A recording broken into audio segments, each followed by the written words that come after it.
خصوصیت اور اہل سنت کی خصوصیت کیا ہے کہ جس سے ان کو پہچانا جا سکے۔ جس طرح سے دین اسلام عدل کا دین ہے، فطرت کا دین ہے، اعتدال کا دین ہے، میانہ روی اور وسطیت کا دین ہے، یہی ساری خوبیاں اہل سنت کے درمیان پائی جاتی ہیں۔ نہ غلو ہے، نہ جفا ہے، نہ حد سے آگے بڑھانا ہے، اور نہ ہی حد سے نیچے گرانا ہے، نہ ہی کوتاہی ہے، نہ ہی کمی ہے، بلکہ ان دونوں انتہاؤں کے درمیان دو انتہا ہے۔ ایک کنارہ ہے حد سے آگے بڑھا دینا، ایک کنارہ ہے بالکل تسلیم ہی نہ کرنا یا کوتاہی برتنا یا کمی کرنا۔ ان دونوں کناروں کے بیچ میں، درمیان میں، عدل میں جو چیز ہے وہ ہے سنت، اور اہل سنت ہمیشہ وسط اور عدل میں ہوتے ہیں۔ جس طرح سے تمام مذاہب کے درمیان اہل اسلام کی پہچان ہے اور اہل اسلام کی مثال ہے، اسلام اور مسلمانوں کی مثال ہے، اسی طرح سے مسلمان فرقوں کے درمیان سنت اور اہل سنت کی مثال ہے۔ کبھی بھی جب بات ہوگی تو یہ اگر قاعدہ ہمارے ذہن میں رہے کہ جیسے اسلام کی بات ہوگی بقیہ مذاہب کے سامنے، ویسے ہی سنت کی بات ہوگی بقیہ فرقوں کے سامنے۔ یہ اصول ہمارے پاس، یہ بنیاد رہے تو ہمارے لیے مسئلہ سمجھنا بہت ہی آسان رہے گا۔ اگر کسی ایک مسلمان کی غلطی پر اعتراض کیا جائے تو کیا کہا جاتا ہے؟ ایک مسلمان کی غلطی سے سارے اسلام کو بدنام کرنے کا آپ کو حق نہیں ہے۔ اہل سنت میں سے اگر ایک اہل سنت غلطی کرے تو سارے اہل سنت کو بدنام کیا جا سکتا ہے؟ نہیں کیا جا سکتا ہے نا؟ تو سنت ایک طریقہ ہے، ایک منہج ہے، ایک راستہ ہے، ایک شاہراہ ہے۔ جیسے کہ اسلام ایک طریقہ ہے، ایک عقیدہ ہے، ایک شریعت ہے، ایک قانون ہے اور ایک دین ہے، اسی طرح سے سنت بھی اور اہل سنت کا بھی ایک منہج ہے۔ آج کی درس میں ہم صرف 5 بنیادوں کا تذکرہ کریں گے کہ جن میں اہل سنت کا عدل اور اہل سنت کی میانہ روی ظاہر ہوگی، اور اس میں ان کی پہچان بھی واضح ہو جائے گی اس کے ذریعے سے۔ سب سے پہلی چیز ہم یہ لیتے ہیں کہ عبادات کا معاملہ آتا ہے۔ عبادات کو ہم سب سے پہلے لیتے ہیں کہ اہل سنت اس میں بھی بالکل عدل میں ہیں اور وسط میں ہیں اور میانہ روی میں ہیں۔ اس مسلمان فرقوں میں بعض فرقے تو عبادات کے معاملے میں حد سے گزر گئے۔ انہوں نے یہ نہیں دیکھا کہ کون سی عبادت نبی صلی اللہ علیہ وسلم ثابت ہے، کون سی ثابت نہیں ہے۔ جو ان کی خواہش میں آیا، جو انہیں اچھا لگا، اس کو انہوں نے عبادت بنا لیا۔ جو پسند آیا، جو وسیلہ پسند آیا وہ وسیلہ لگانے لگے، جو جشن پسند آیا وہ جشن منانے لگے۔ جس دن چاہا انہوں نے عید منا لیا، جب چاہا جتنی رکعتیں پڑھ لیں، جب چاہا جس طرح کی درود شریف بنا لیا۔ بہرحال الغرض وہ منمانی کرتے ہیں، جو انہیں عبادت پسند آئی، ان کے دل کو لگ گیا، وہ عبادت وہ کرنے لگ گئے۔ جیسے رافضہ اور صوفیہ قسم قسم کے درود بنا رکھے ہیں، قسم قسم کی عبادتیں بنا رکھی ہیں، قسم قسم کے قیام اللیل بنا رکھا ہے، قسم قسم کے الغرض جشن ملا رکھے ہیں۔ تو کہتے ہیں کہ محبت میں کوئی جو ہے پابندی نہیں ہوتی، اس نام پہ جو چاہیں وہ گڑھ لیتے ہیں۔ اس کے مقابلے میں نصیریہ اور درزیہ ہیں۔ یہ فرقے کیا کرتے ہیں؟ نہ صلاۃ پڑھتے ہیں، نہ صوم رکھتے ہیں، نہ حج کرتے ہیں، نہ زکوٰۃ دیتے ہیں۔ وہ سب کی ایسی تفسیر کر دیتے ہیں کہ سب ختم ہو جاتا ہے۔ صلاۃ کا یہ مطلب نہیں، یہ مطلب ہے، صوم کا یہ مطلب نہیں، یہ مطلب ہے، حج کا یہ مطلب نہیں، یہ مطلب ہے۔ کہتے ہیں تم ظاہر پرست ہو، ظاہر مقصد نہیں ہے، وہ باطن کے نام پر سب غائب کر دیتے ہیں۔ تو ایک طرف یہ ہوا کہ ظاہر میں منمانی ہے اور ایک طرف باطن کے نام پر منمانی ہے۔ اہل سنت دونوں منمانیوں سے بری ہیں، دونوں منمانیوں سے لا تعلق ہیں، بلکہ ہم تمام معاملات میں جناب محمد الرسول اللہ صلی اللہ علیہ وسلم کے اسوہ کو، آپ کی تعلیمات کو، آپ کی سنتوں کو، آپ کی احادیث کو تلاش کرتے ہیں، اس کی صحت کو دیکھتے ہیں، پرکھتے ہیں، جانچتے ہیں، اور صحت کو پہنچنے کے بعد صحیح احادیث کو اور صحیح سنت کو اپناتے ہیں، اس کے مطابق عمل کرتے ہیں۔ اور اسی کی نبی صلی اللہ علیہ وسلم نے ہم کو نصیحت بھی کی تھی۔ اللہ کے نبی صلی اللہ علیہ وسلم ہمیشہ کہا کرتے تھے فَإِنَّ خَيْرَ الْحَدِيثِ كِتَابُ اللَّهِ وَخَيْرَ الْهَدْيِ هَدْيُ مُحَمَّدٍ وَشَرَّ الْأُمُورِ مُحْدَثَاتُهَا وَكُلُّ مُحْدَثَةٍ بِدْعَةٍ وَكُلُّ بِدْعَةٍ ضَلَالَةٍ۔ آپ کہتے تھے سب سے بہترین حدیث اللہ کی کتاب، اور سب سے بہترین طریقہ جناب محمد رسول اللہ صلی اللہ علیہ وسلم کا طریقہ ہے، اور سب سے بدترین چیزیں وہ ہیں جو اس نام پہ ایجاد کی جائیں، اور ان ایجاد کی ہوئی چیزوں کا نام بدعت ہے، اور ہر بدعت ضلالت ہے۔ تو یہ آپ سمجھایا کرتے تھے کہ ایک طرف سنت ہے اور ایک طرف بدعت ہے، اور اہل سنت اہل بدعت سے مختلف ہوتے ہیں، یہ ان کی پہچان ہے۔ اور اسی طرح سے آپ ہمیشہ یہ سمجھا کے گئے کہ جتنی عبادت میں تمہیں دے کے جا رہا ہوں وہ کافی ہے، دین اللہ تعالیٰ نے مکمل کر دیا ہے، دین میں کمی نہیں ہے کہ بعد میں اضافے کی ضرورت ہو۔ اور آپ نے فرمایا من احدث فی امرنا ھذا ما لیس منہ فہو رد، جو ہمارے دین میں کوئی چیز اپنی طرف سے ایجاد کرے اسے رد کر دیا جائے گا۔ اور اسی طرح سے آپ نے یہ بھی فرمایا من عمل عملا لیس علیہ امرنا فہو رد، جو کوئی ایسا کام کرے جو ہمارے دین کے مطابق نہیں ہے، شریعت کے مطابق نہیں ہے، تو اسے بھی رد کر دیا جائے گا، قبول نہیں کیا جائے گا۔ اور اللہ تعالیٰ نے قرآن پاک میں فرمایا وَأَنَّ هَذَا صِرَاطِي مُسْتَقِيمًا فَاتَّبِعُوهُ وَلَا تَتَّبِعُوا السُّبُلَ، یہ میری سیدھی راہ ہے، یہ صراط مستقیم ہے، سیدھی راہ، اسی پر چلتے جاؤ، پگ ڈنڈیوں کے پیچھے نہ لگو۔ جو دائیں بائیں چھوٹے چھوٹے راستے ہیں ان راستے پر نہ چلو، یہ جو اسلام کی، توحید کی، اتباع سنت کی جو شاہراہ ہے، اسی شاہراہ کو پکڑ کے جنت تک اور اللہ تک پہنچ جاؤ۔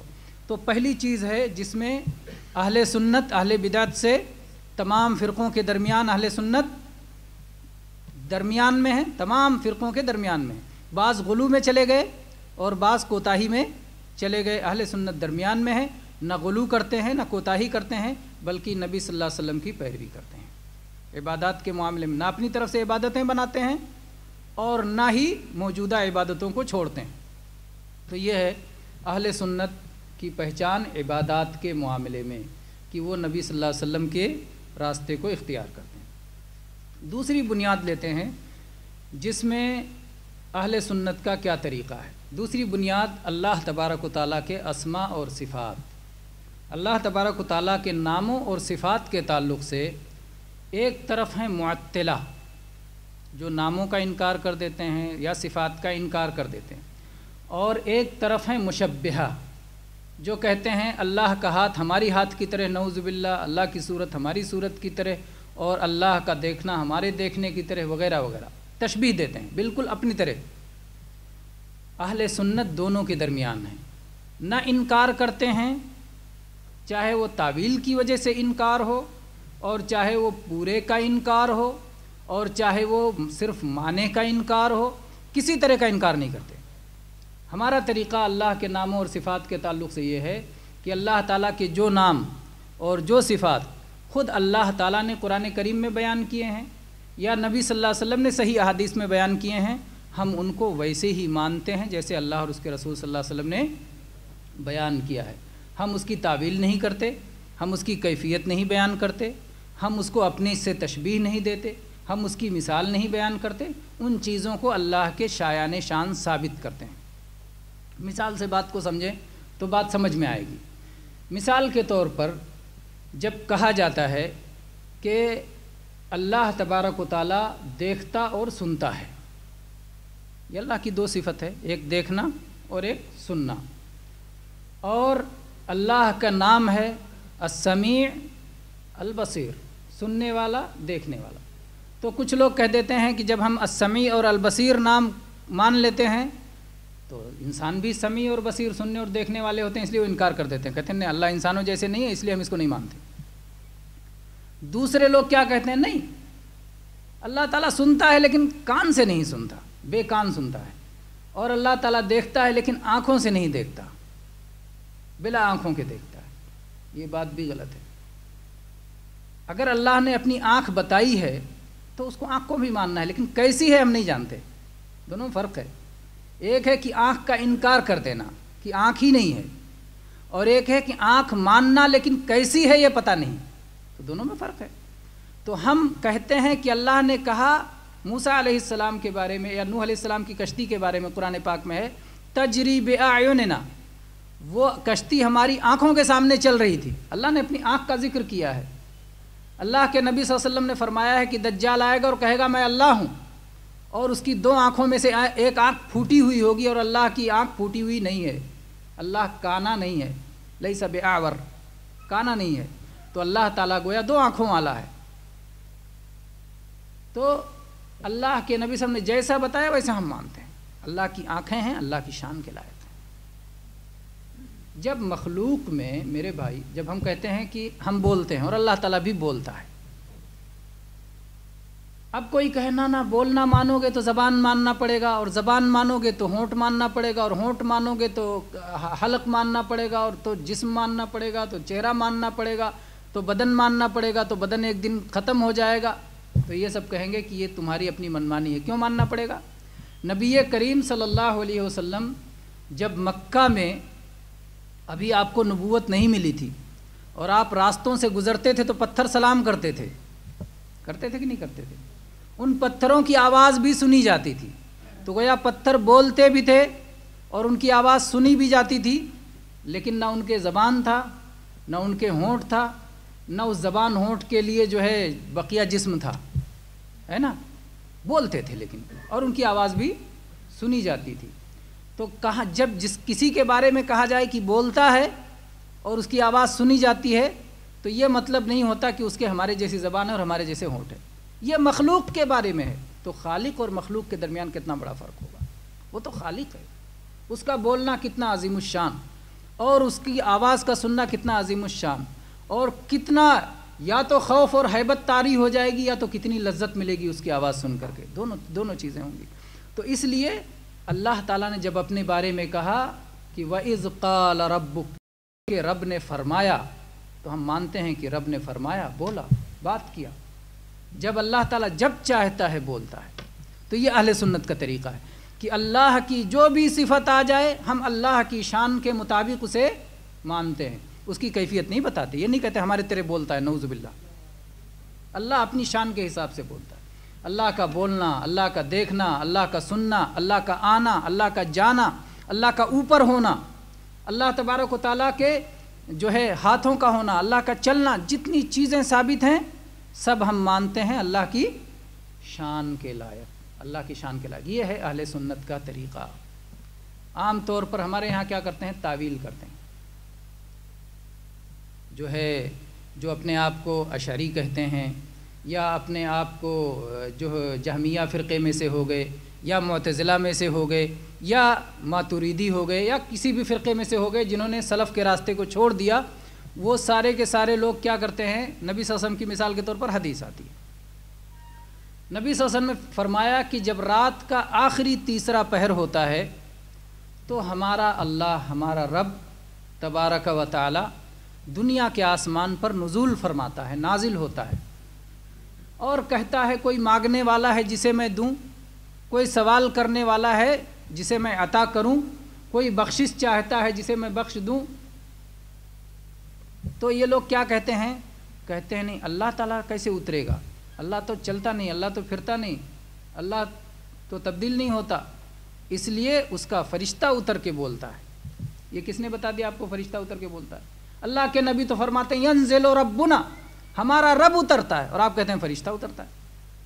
فرشتہ کا لفظ نبی صاحب نہیں جانتے تھے، یا بولنے میں کیا دقت تھی، یا آپ پہلی بجھوا رہے تھے، نعوذ باللہ۔ تو نبی صلی اللہ علیہ وسلم امت کے سب سے زیادہ ہمدرد، اور اللہ کی پہچان سب سے زیادہ ضروری، اور اللہ کا بیان قرآن پاک کا کوئی صفحہ ایسا نہیں جس میں اللہ کا بیان نہ ہو، ناموں کا یا صفات کا۔ اور سب سے بڑی چیز جو ہمیں جاننے کی ضرورت ہے وہ ہمارے اپنے رب کو جاننے اور پہچاننے کی ضرورت ہے، اور یہی چیز سب سے زیادہ الجھی رہے۔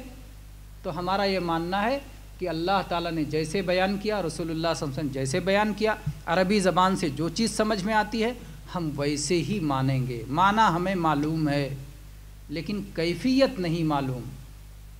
جب ہم کہتے ہیں اللہ دیکھتا ہے تو ہمیں معلوم ہے دیکھنا کیا ہوتا ہے، لیکن کیسے دیکھتا ہے ہمیں نہیں معلوم۔ اللہ اپنی شان کے لائق دیکھتا ہے۔ تو یہ ہے اہل سنت جو کہ نہ انکار کرتے ہیں نہ تعویل کرتے ہیں، بلکہ تمام صفات کو، نام کو حقیقت کی طرح مانتے ہیں۔ ایسے نہیں جیسے کہ ایک مقرر کی تقریر میں سن رہا تھا، انہوں نے کہا کہ کچھ نئے لوگ آ رہے ہیں، بعد میں کہتے ہیں قرآن میں ہے، قرآن میں ہے، قرآن میں ہے۔ ان سے کہو کہ قرآن میں اللہ کا ہاتھ بھی ہے، مان لو، مان اللہ کا ہاتھ اور چھوڑ دین اسلام کا ساتھ۔ استغفر اللہ، قرآن مان کے کوئی دین کا ساتھ چھوڑے گا؟ کیسا احمق شخص ہے کہ اس کو اتنا بھی نہیں پتا۔ ہاں اللہ کے ہاتھ ہے ہم مانتے ہیں، اللہ کا چہرہ ہے ہم مانتے ہیں، اللہ کے قدم ہے ہم مانتے ہیں، اللہ کی آنکھیں ہیں ہم مانتے ہیں، ہم مانتے ہیں، ہاں اللہ کی شان کے لائق مانتے ہیں، اپنی طرح مانتے ہیں، انسان جیسے مانتے ہیں، نہ ہرگز نہیں۔ لیس کمثلہ شیء، اللہ جیسے کوئی چیز نہیں، اللہ جیسے کوئی چیز نہیں۔ اللہ کی ہر چیز ثابت، لیکن اس کی شان کے لائق، اس کی شان کے لائق، بس یہی۔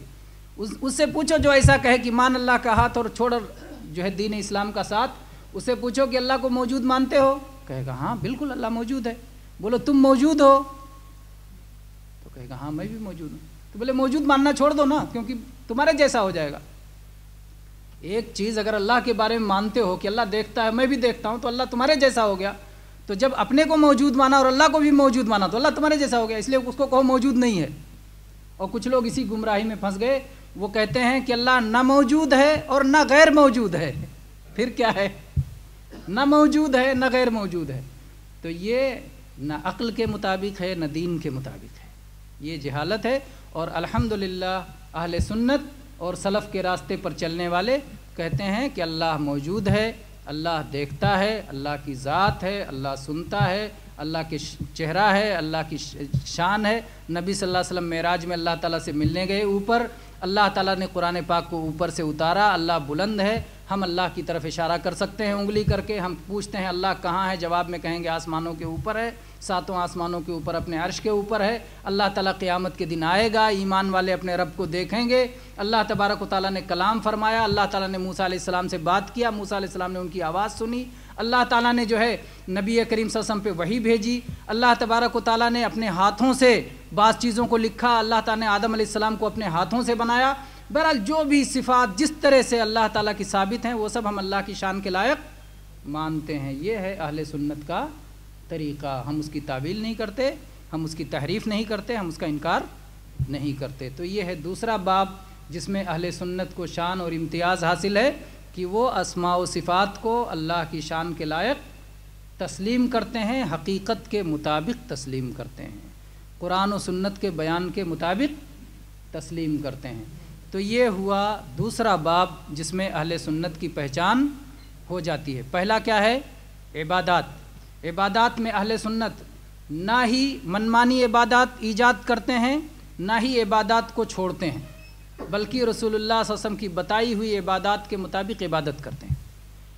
اسماء و صفات کے باب میں نہ ہی وہ تعویل کرتے ہیں، نہ ہی کیفیت بیان کرتے ہیں، نہ ہی مثال بیان کرتے ہیں، اور نہ ہی انکار کرتے ہیں، بلکہ اللہ کی شان کے مطابق اس کے ناموں اور صفات کو ثابت کرتے ہیں،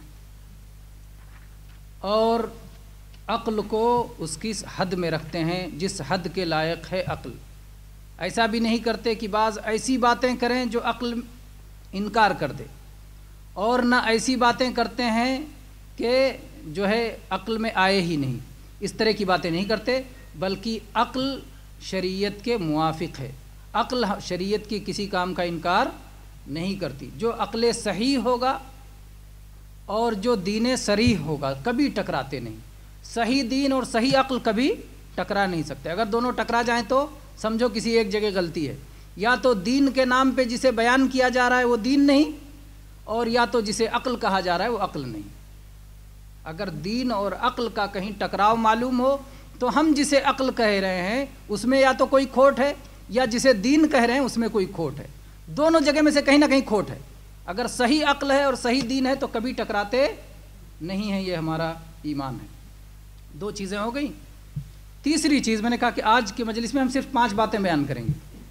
تیسری چیز ہے کہ وعد اور وعید کے معاملے میں یا بلکہ تقدیر کے معاملے میں، قضاء و قدر کے معاملے میں بھی اہل سنت درمیان میں ہیں، عدل میں ہیں، وسط میں ہیں۔ تقدیر کے معاملے میں کچھ لوگ ہیں تو کہتے ہیں کہ تقدیر کوئی چیز نہیں، بندہ جو کچھ کرے وہی اس کی تقدیر ہے، کچھ لوگ ایسا کہتے ہیں۔ کچھ ایسے لوگ ہیں جو کہتے ہیں کہ نہیں، بندہ بالکل مجبور ہے، اس کا اپنا کوئی اختیار نہیں، جیسے ہوا چلے تو سوکھے پتے اڑتے ہیں، ان پتوں کا اپنا کوئی اختیار نہیں ہوتا، اسی طرح سے وہ کہتے ہیں انسان ہے کہ بالکل مجبور ہے، اس کا اپنا کوئی اختیار نہیں۔ یہ بات بھی غلط ہے، یہ بات بھی غلط ہے۔ یہ کہنا کہ تقدیر کے آگے ہم پوری طرح مجبور ہیں، غلط ہے۔ یہ کہنا کہ تقدیر کوئی چیز نہیں ہے، یہ بھی غلط ہے۔ دونوں باتیں غلط ہیں۔ اہل سنت کا ماننا یہ ہے کہ اللہ تبارک و تعالیٰ نے ساری چیزوں کی تقدیر لکھ دی ہے، اور اللہ تبارک و تعالیٰ کو سب کچھ معلوم ہے، جو ہوا، جو ہو رہا ہے، جو ہوگا، ہمیشہ سے ہمیشہ تک، ازل سے ابد تک سب کچھ اللہ تعالیٰ جانتا ہے، سب کچھ اللہ نے لکھ دیا ہے۔ جب اللہ تعالیٰ چاہتا ہے تبھی کوئی چیز ہوتی ہے، اور جب اللہ تعالیٰ کسی چیز کو وجود عطا کرتا ہے تب وہ چیز وجود پاتی ہے۔ یہ ہمارا ایمان ہے۔ اور ہم ساتھ میں یہ بھی مانتے ہیں کہ کوئی بندہ مجبور نہیں ہے، بلکہ وہ جو کچھ کرتا ہے اپنی سمجھ سے، اپنے اختیار سے، اپنی طاقت سے کرتا ہے۔ جب آپ سینٹر آ رہے تھے درس سننے کے لیے، کسی نے مجبور کیا تھا؟ نہیں مجبور کیا تھا۔ جب آپ کھانا اٹھا کے کھاتے ہیں اپنے ہاتھ سے، کوئی آپ کو مجبور کرتا ہے؟ نہیں مجبور کرتا۔ لیکن اگر اللہ تعالیٰ نے آپ کی قسمت میں کھانا لکھا ہے تبھی آپ کھا سکتے ہیں۔ اللہ نے لکھا ہے کہ آپ کا ہاتھ اٹھے گا تبھی آپ کا ہاتھ اٹھے گا۔ اللہ نے لکھے گا، اللہ تعالیٰ نے اگر لکھ دیا ہے کہ آپ کی زبان کو حرکت ہونی ہے تو زبان کو حرکت ہوگی۔ جو اللہ نے لکھ دیا ہے وہی ہوگا، اس کے بغیر نہیں ہوگا۔ لیکن کسی کو اپنی تقدیر معلوم نہیں ہے، کسی کو اپنی تقدیر معلوم نہیں ہے، لیکن ہوگا وہی جو اس کی تقدیر میں ہے۔ لیکن اللہ نے اس کے لیے کسی کو مجبور نہیں کیا ہے، کوئی مجبور نہیں ہے۔ کوئی اگر کہتا ہے مجھے مجبور کر دیا گیا تو وہ عقل کے بھی خلاف ہے اور دین کے بھی خلاف ہے۔ کسی کو مجبور نہیں کیا گیا ہے۔ اللہ تعالیٰ کہتا ہے فَمَنْ شَاءَ فَلْيُؤْمِنْ وَمَنْ شَاءَ فَلْيَكْفُرْ، جو چاہے ایمان لائے، جو چاہے کفر کرے، اپنے اختیار سے ایمان کو اختیار کرتا ہے، اپنے اختیار سے کفر کو اختیار کرتا ہے۔ لیکن کفر پہ اللہ راضی نہیں ہے۔ رضا اور چیز ہے اور چاہنا اور چیز ہے۔ اللہ چاہتا ہے کہ دنیا میں ہو، اس لیے ہو رہا ہے۔ اللہ کی اس کائنات میں اللہ کے چاہے بغیر کچھ ہو سکتا ہے؟ قطعاً نہیں ہو سکتا۔ اللہ چاہتا ہے، اس کی حکمت ہے، اس کی حکمت ہے، حکمت کی وجہ سے، لیکن کسی کو اللہ نے مجبور نہیں کیا ہے۔ تو تقدیر کے معاملے میں بھی اہل سنت درمیان میں ہے۔ نہ ہی ہم یہ کہتے ہیں کہ تقدیر کوئی چیز نہیں، اور نہ ہی ہم یہ کہتے ہیں کہ تقدیر کے سامنے بندہ مجبور ہے، بلکہ ہم یہ کہتے ہیں کہ اللہ تعالیٰ نے سب کچھ لکھ دیا ہے، اللہ تعالیٰ سب کچھ جانتا ہے، اللہ جو چاہتا ہے وہی ہوتا ہے، اور اللہ تبارک و تعالیٰ جب کوئی چیز پیدا کرتا ہے تبھی وہ چیز پیدا ہوتی ہے۔ اور ہم یہ بھی کہتے ہیں کہ ہر شخص اپنا کام خود سوچ سمجھ کے کرتا ہے، اس کے پاس اللہ نے اختیارات دیے ہیں، اس کو کوئی مجبور نہیں کرتا۔ تو یہ ہو گئی، اس میں ہم نہ جو ہے مجوس کی طرح ہیں، قدریہ کی طرح، نہ جبریہ کی طرح، بلکہ اہل سنت سب سے مختلف اور اپنی امتیازی شان رکھتے ہیں۔ 3 چیزیں ہو گئیں، عبادات کا مسئلہ، اللہ کے اسماء و صفات کا مسئلہ، اور تقدیر کا مسئلہ۔ چوتھی چیز وعد اور وعید کا مسئلہ۔ اللہ تعالیٰ نے کچھ چیزوں میں وعدہ کیا ہے، کچھ چیزوں میں وعید سنائی ہے۔ کسی چیز پہ کہا ہے اسے میں جنت ملے گی، کسی چیز پہ کہا ہے جہنم کی سزا دوں گا۔ تو اسے کہتے ہیں اہل الایمان وعدہ اور وعید۔ اس میں ایک طرف تو خوارج گمراہ ہو گئے، جو کہتے ہیں کہ جو آدمی بھی گناہ کبیرہ کر لے جہنم میں جائے گا۔ ان کا کہنا ہے گناہ کبیرہ بھی بندہ کر لیا جہنم میں جائے گا، خلاص کوئی جو ہے اللہ تعالیٰ کی طرف سے وعید ہے اس پر، اور وہ جنت نہیں جا سکتا۔ اور اس کے مقابلے میں مرجیہ ہیں جو کہتے ہیں ایمان لے آئے، کوئی گناہ کرو کوئی مشکل نہیں، جنت ہی جنت ہے، ایمان کے ساتھ گناہ کرنے کا کوئی نقصان نہیں۔ اور خوارج کا کہنا ہے نہیں، گناہ کبیرہ اگر کر لیے تو جہنم میں جاؤ گے، ایمان کا کوئی فائدہ نہیں۔ اہل سنت دونوں کے درمیان ہے۔ اہل سنت کا کہنا یہ ہے کہ جو بندہ ایمان لایا اللہ پر، اس کے لیے ضروری ہے کہ وہ اللہ کی اطاعت کرے اور اللہ کی معصیت سے اجتناب کرے۔ جس قدر وہ اطاعت کرتا جائے گا اس کا ایمان بڑھتا جائے گا، اور جس قدر وہ گناہوں میں پڑے گا اس کا ایمان گھٹتا جائے گا۔ تو ایمان گھٹتا اور بڑھتا ہے۔ ہم ایسا نہیں کہتے جیسا مرجیہ کہتے ہیں کہ ایک فاسق اور گنہگار شخص، فاجر شخص، اس کا ایمان جبریل علیہ السلام کے ایمان کی طرح، نعوذ باللہ، یا ابو بکر عمر رضی اللہ عنہما کے ایمان کی طرح نہیں۔ اور نہ ہی خوارج کی طرح یہ کہتے ہیں کہ ایک بندے سے جس سے گناہ ہو گیا وہ سیدھے سیدھے وہ جہنمی ہو گیا۔ دونوں کی طرح نہیں کہتے، بلکہ ہم یہ کہتے ہیں کہ ایک طرف ایمان والا ہے اور ایک طرف کفر والے ہیں۔ کفر میں بھی درجات ہیں، کوئی چھوٹا کافر کوئی بڑا کافر، اور ایمان میں بھی درجات ہیں، کوئی چھوٹا مسلمان کوئی بڑا مسلمان، کوئی اللہ کا کم فرما بردار کوئی زیادہ فرما بردار، کوئی چھوٹا گنہگار کوئی زیادہ گنہگار۔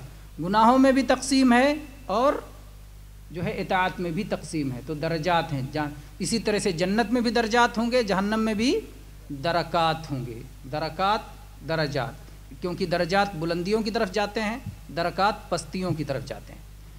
تو جنت میں بلندیاں ہوں گی اور جہنم میں پستیاں ہوں گی۔ جو جتنا بڑا مجرم ہوگا اتنے زیادہ گہرے کھڈ میں رہے گا، اور جو جنت میں بلندیاں ہوں گی، جو جتنا زیادہ جو ہے صاحب ایمان صاحب اطاعت ہوگا وہ اسی قدر بلندیوں پہ ہوگا۔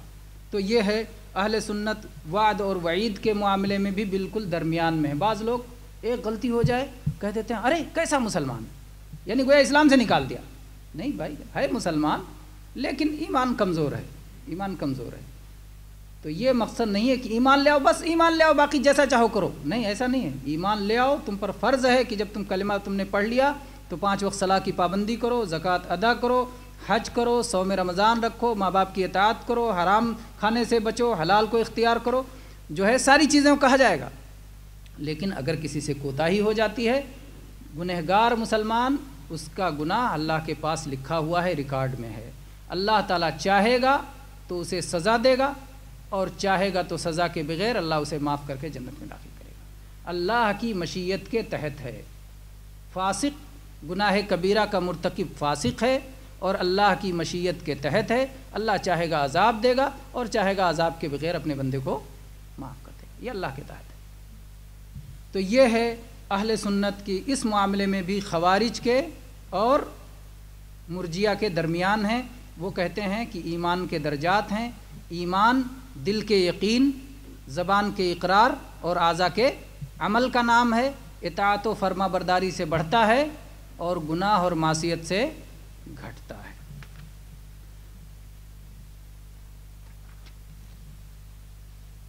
اس میں ضرورت تو تھی کہ خوارج کے تعلق سے تفصیل کیا جاتا، لیکن وقت کم ہے، اسی لیے ہم آگے بڑھتے ہیں 5ویں اصل کی طرف۔ اور 5واں اصل ہے، 4 ہو گئے نا؟ پہلا ہے عبادات سے متعلق، دوسرا اسماء و صفات سے متعلق، تیسرا تقدیر قضاء و قدر سے متعلق، اور چوتھا وعد اور وعید سے متعلق، اور 5واں صحابہ کرام اور آل بیت سے متعلق۔ صحابہ کرام اور آل بیت سے متعلق اہل سنت کا عقیدہ واضح ہے کہ صحابہ کرام وہ ہستیاں ہیں کہ جن کو اللہ تبارک و تعالیٰ نے اپنے نبی کریم صلی اللہ علیہ وسلم کا ساتھ دینے کے لیے، آپ کا صحابی بنانے کے لیے، آپ کی رفاقت دینے کے لیے اللہ نے منتخب کیا تھا، اللہ نے ان کو اختیار کیا تھا، اور وہ بہت شان والے ہیں، بہت عظمت والے ہیں، اور تاریخ اور سورج شاید اب اس طرح کے لوگوں کو نہ دیکھ سکے۔ اور ان کے فضائل قرآن پاک میں اور احادیث مبارکہ میں بہت سے آئے ہوئے ہیں۔ اور اسی طرح سے آل بیت کے تعلق سے رسول اللہ صلی اللہ علیہ وسلم کے جو آل و اولاد ہیں، جو آپ کے خاندان سے ہیں، ان کی محبت کو ہم اپنا دینی فریضہ سمجھتے ہیں، اور رسول اللہ صلی اللہ علیہ وسلم کی محبت کا حصہ مانتے ہیں کہ رسول اللہ صلی اللہ علیہ وسلم کی محبت کا تقاضا ہے کہ آپ کے آل و اولاد سے اور آپ کے صحابہ سے محبت کی جائے۔ اس کے برخلاف جو لوگ آل بیت کو بڑھا دیتے ہیں، مثال کے طور پر کچھ لوگ آل بیت میں علی رضی اللہ عنہ، یقیناً آل بیت میں سے ہیں علی رضی اللہ عنہ، نبی کریم صلی اللہ علیہ وسلم نے ان کو شامل کیا، علی رضی اللہ عنہ کو ان کو بڑھا دیتے ہیں کہ بعض تو اللہ کے درجے پہ پہنچا دیتے ہیں اور انہوں کو مدد کے لیے پکارتے ہیں، اور ان کو کہتے ہیں، بعض نبوت کے درجے تک پہنچا دیتے ہیں، اور بعض اور مختلف درجات دیتے ہیں۔ تو ہم یہ اس طرح غلو نہیں کرتے، ہم کہتے ہیں کہ کہ علی رضی اللہ عنہ نبی کریم صلی اللہ علیہ وسلم کے داماد تھے، آپ کے چچیرے بھائی تھے، چوتھے خلیفہ تھے، آپ بہت بہادر تھے، حق بولنے میں کبھی جو ہے آپ نے کمی نہیں کی، اور آپ کے بیٹے حسن و حسین رضی اللہ عنہما بھی جنت کے نوجوانوں کے سردار ہیں، اور اسی طرح سے اور بھی بہت سارے آپ کے فضائل احادیث کی کتابوں میں موجود ہیں۔ ہم اپنی طرف سے فضائل گڑھتے نہیں اور ثابت فضائل کا انکار بھی نہیں کرتے۔ تو علی رضی اللہ عنہ کے فضائل بھی ہم مانتے ہیں، اور حسن و حسین رضی اللہ عنہما کے فضائل بھی مانتے ہیں، اور امہات المؤمنین نبی صلی اللہ علیہ وسلم کی آل و اولاد میں سب سے پہلے داخل ہوں گی نبی صلی اللہ علیہ وسلم کی بیویاں، ہم ان کے بھی فضائل مانتے ہیں، اور یہ مانتے ہیں کہ ساری ایمان والوں کی مائیں ہیں۔ ان لوگوں کی طرح جو ان کو برا بھلا کہتے ہیں، ان پر تہمت لگاتے ہیں، انہیں گالیاں دیتے ہیں، ان کی شان میں گستاخی کرتے ہیں، ہم ان لوگوں کی طرح نہیں ہیں۔